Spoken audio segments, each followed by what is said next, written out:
देखिए, नव दुर्गा के जो नव स्वरूप हैं उसमें सबसे ज्यादा महत्वपूर्ण स्वरूप जो माता का है वो नवा स्वरूप है और उन्हें कहा जाता है सिद्धिदात्री।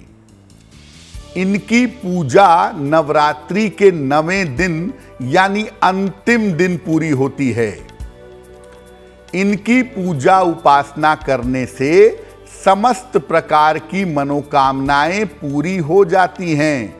सिद्धिदात्री का मतलब है सिद्धियों को देने वाली, ऐश्वर्य देने वाली, सिद्धि देने वाली, हर तरह से कल्याण करने वाली देवी माता सिद्धिदात्री मानी जाती हैं।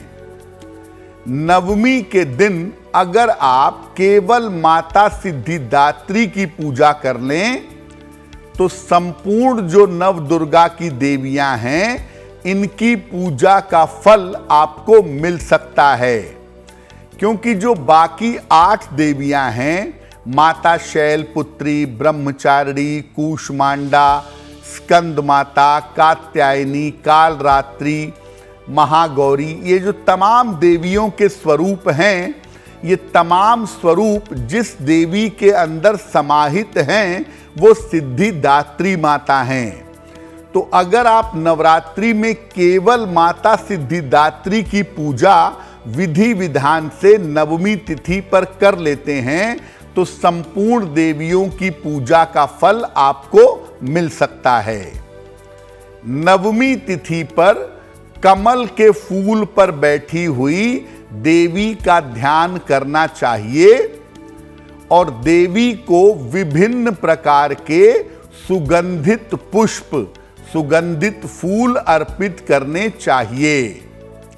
नवमी के दिन देवी को शहद अर्पित करना चाहिए और नवमी तिथि पर दुर्गा सप्तशती का पाठ आप करें, दुर्गा कवच का पाठ करें, कीलक का पाठ करें, अर्गला का पाठ करें।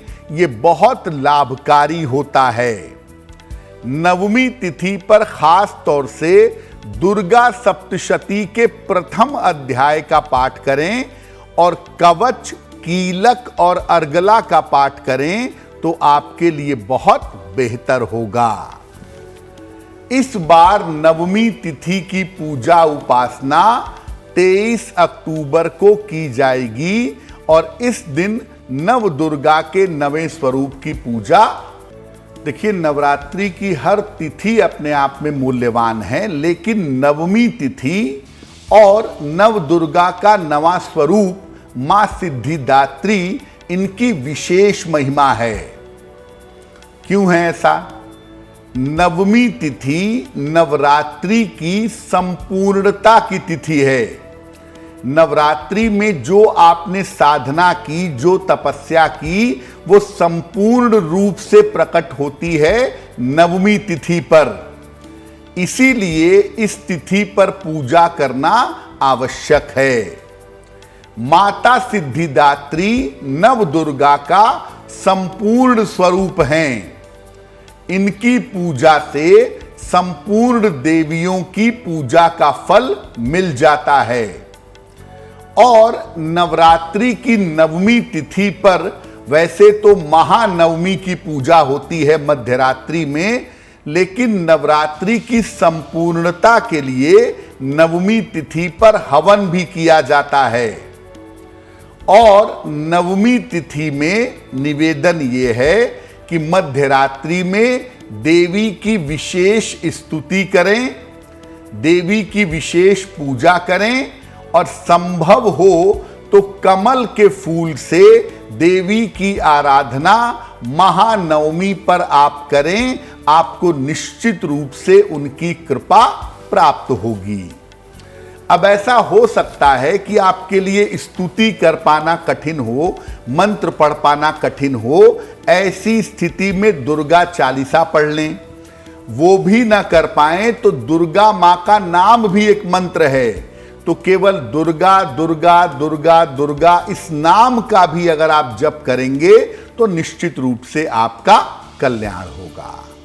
देखिए, नवरात्रि की संपूर्णता के लिए नवमी तिथि पर हवन करना आवश्यक है और दोपहर के समय में विशेष विधि विधान से हवन करना चाहिए।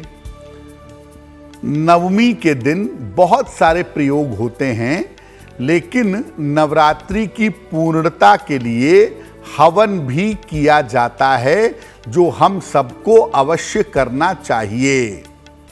नवमी के दिन पहले पूजा करें, सुबह वाली पूजा, और फिर उसके बाद हवन करें।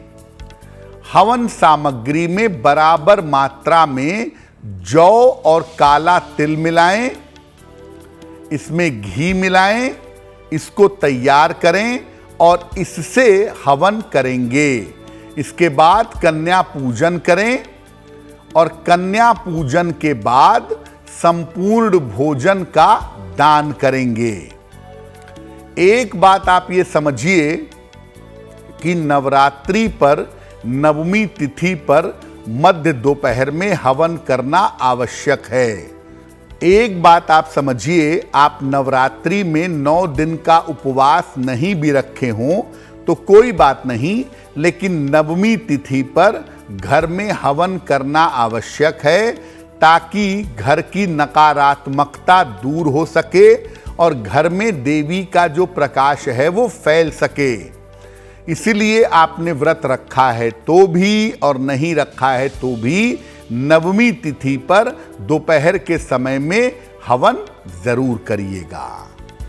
सामान्यतः तो हवन सामग्री में जौ, काला तिल और घी मिला करके हवन किया जाता है, लेकिन विशेष मनोकामनाओं की पूर्ति के लिए विशेष चीज से भी हवन आप कर सकते हैं। जैसे अगर आप आर्थिक लाभ चाहते हैं, अगर आपको फाइनेंशियल फायदा चाहिए, तो मखाने से हवन करें या खीर से हवन करें। कर्ज से अगर आप मुक्ति चाहते हैं, कर्ज ने आपको परेशान कर रखा है, तो राई यानी काली सरसों से हवन करें। संतान संबंधी अगर कोई समस्या है, संतान प्राप्ति की है या संतान की उन्नति की समस्या है, तो माखन मिश्री से हवन करें। अगर आप ग्रह शांति चाहते हैं, ग्रहों को शांत करना चाहते हैं, तो काले तिल से हवन करना आपके लिए बेहतर होगा। और अपना, अपने पूरे परिवार का, पूरी दुनिया का, सबका कल्याण चाहते हैं, तो सर्व कल्याण के लिए काले तिल से और जौ से हवन करना अच्छा होगा। देखिए, जब आप नवरात्रि पर हवन करेंगे तो 27 बार आहुति देंगे या 108 बार अग्नि में आहुति देंगे, अग्नि में चीजें डालेंगे। 3 मंत्र में से किसी भी एक मंत्र का प्रयोग करके आप हवन कर सकते हैं। पहला मंत्र है ओम दुंग दुर्गाय स्वाहा, ओम दुंग दुर्गाय स्वाहा। दूसरा मंत्र नवार्ण मंत्र है ऐं ह्रीं क्लीं चामुंडाय विच्चे स्वाहा। और तीसरा मंत्र गायत्री मंत्र है ओम भूर्भुवः स्वः तत्सवितुर्वरेण्यं भर्गो देवस्य धीमहि धियो यो नः प्रचोदयात् स्वाहा। इन तीनों में से किसी भी एक मंत्र का चुनाव करिए। वैसे बेस्ट होगा, सबसे अच्छा होगा कि गायत्री मंत्र से हवन किया जाए। कम से कम 27 आहुति या 108 आहुति दी जाए। इससे आपका हवन विशेष होगा और हवन के संपूर्ण लाभ, संपूर्ण फायदे आपको प्राप्त होंगे। एस्ट्रो तक ऐप पर आपको मिलेगा भविष्य से जुड़े हर सवाल का जवाब। डाउनलोड कीजिए एस्ट्रो तक ऐप और चुटकी में जुड़िए इंडिया के बेस्ट एस्ट्रोलॉजर से।